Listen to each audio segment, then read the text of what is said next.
Hey friends, welcome back to my channel, Robyn with Robyn's Southern Nest. The other day on stories, I took a poll of what color I should repaint my little console table in our toilet room. So a lot of you said that I should do the Magnolia Home in Rainy Days, which I'm showing you here.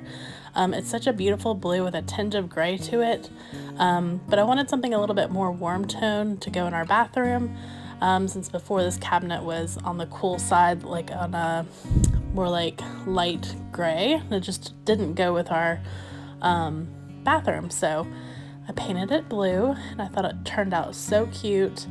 I just loved like the little pop of color against like our cream walls.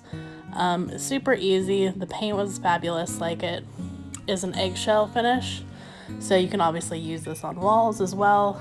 But I just love how it turned out, so I thought I would share a little styling video along with this reveal. So I hope you guys enjoy. So my toilet room gets a lot of sunlight, so I thought the perfect thing to have in there was a real plant. And this one I picked up from IKEA like 4 years ago. I can't believe I still have it, still alive, but it's going strong and loves this little space. And then I also put my diffuser in here. So during the mornings I turn this on, and I love the Grove scent. I think it's called Awake.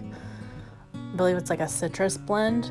So it's such a nice fresh smell, like to wake up to in the morning and to have running throughout the day.